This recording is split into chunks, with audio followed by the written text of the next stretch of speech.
حضرت عمر بن عبدالعزیز جو کہ اموی خاندان کے چشم و چراغ تھے، لیکن ان کا مزاج سب سے ہٹ کے تھا، انوکھا اور نرالا تھا۔ سلیمان نے ساری زندگی تخت و تاج کی بسر کرنے کے بعد سوچا کہ میں ان کو اپنا نائب بناؤں۔ تو خیر، جب ان کا انتقال ہوا تو لوگ دمشق کی جامع مسجد میں جمع ہوئے اور وصیت نامہ پڑھا گیا۔ تو حضرت عمر بن عبدالعزیز کھڑے ہوئے، فرمایا لوگوں، نہ تو میری منشا تھی کہ مجھے خلیفہ بنایا جائے اور نہ مجھے اس بات کا علم تھا، یہ میری منشا اور آپ لوگوں کی مشاورت کے بغیر کیا گیا ہے، میں اس سے دستبردار ہوتا ہوں، آپ جس کو چاہیں اپنا خلیفہ مقرر کر لیں۔ تو لوگوں نے کہا آپ ہی ہمارے امیر ہیں، آپ ہی ہمارے خلیفہ ہیں۔ تو آپ نے فرمایا کہ جب تک اللہ کی اطاعت کرتا رہوں تب تک تمہارا خلیفہ رہوں گا۔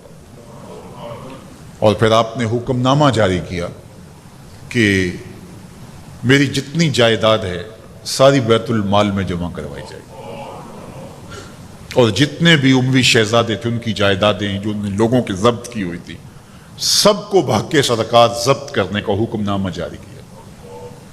مسجد سے باہر نکلے تو آپ کے لیے شاہی سواری لائے گی، فرمایا میرا خچر کافی ہے میرے لیے۔ گھر پہنچے تو اپنی بیوی فاطمہ بنت عبد الملک سے کہا، جو بادشاہ کی بیٹی ہے، بادشاہ کی پوتی ہے اور 4 بادشاہوں کی بہن ہے، ناز و نعم میں پلی ہوئی ہے، کہا کہ میرے ساتھ تم رہنا چاہو تو تمہیں اپنے سارے زیورات، زر و جواہر، سارا مال بیت المال میں جمع کروانا ہوگا اور فقیرانہ زندگی بسر کرنا ہوگی۔ اب اس پاک باز خاتون نے کہا کہ میں اس کے لیے تیار ہوں، میں فقیری کی زندگی کو ترجیح دیتی ہوں۔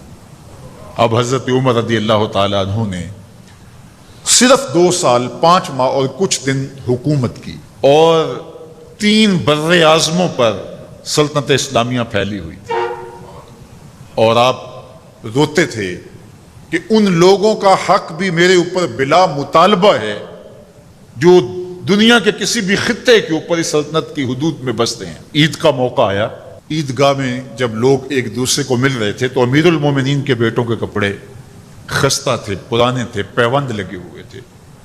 تو آپ نے اپنے بیٹوں سے کہا کہ تمہیں شرم تو آ رہی ہوگی کہ امیر المومنین کے بیٹے ہو کے تمہیں ڈھنگ کا لباس بھی دستیاب نہیں ہے۔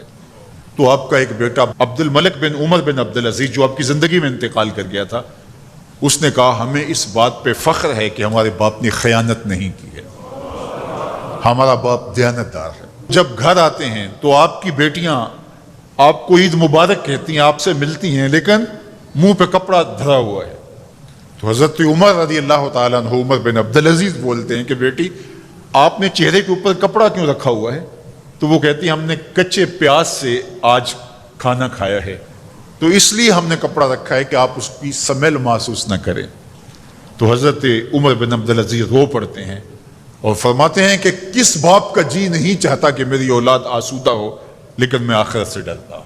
حضرت عمر بن عبدالعزیز رضی اللہ تعالیٰ عنہ کے 2 سال 5 ماہ اور چند دنوں کے اندر ایسا عدل پھیلتا ہے کہ لوگ کہتے ہیں ہمیں لگتا تھا آسمان اور زمین کے درمیان ترازو گاڑ دیا گیا ہے، ہر شے پوری تولی جا رہی ہے، اور اتنی خوشحالی آتی ہے، لوگ زکوٰۃ کے پیسے لے کے نکلتے ہیں، کوئی زکوٰۃ لینے والا نہیں ملتا۔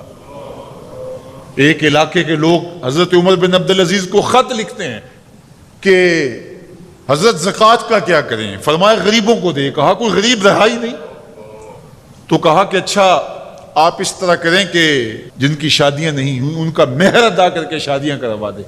تو وہ جواب میں لکھتا ہے یہ بھی ہو چکا۔ تو کہا لوگوں کو قرضہ دے دیں، کہا کسی کو قرضے کی ضرورت ہی نہیں ہے۔ تو پھر فرماتے ہیں اچھا غیر مسلموں کو قرضہ دیں تاکہ وہ کھیتی باڑی کر کے زراعت کے کام کو بڑھائیں۔ یہ عمر بن عبدالعزیز کا دور ہے، عدل پھیلا، نور پھیلا، روشنی پھیلی، شہزادگی کی زندگی سے ایک دم اپنے آپ کو ایک چھوٹے سے کٹیا کے اندر محدود کر لیا۔ اللہ اکبر۔ حضرت عمر بن عبدالعزیز رضی اللہ تعالی عنہ مسلمانوں کے نامور خلیفہ ہے، اور ان کو ان کے عدل، ان کے انصاف، ان کی سادگی اور ان کی زندگی کے اس خوبصورت طرز کی وجہ سے عمر ثانی کہا جاتا ہے۔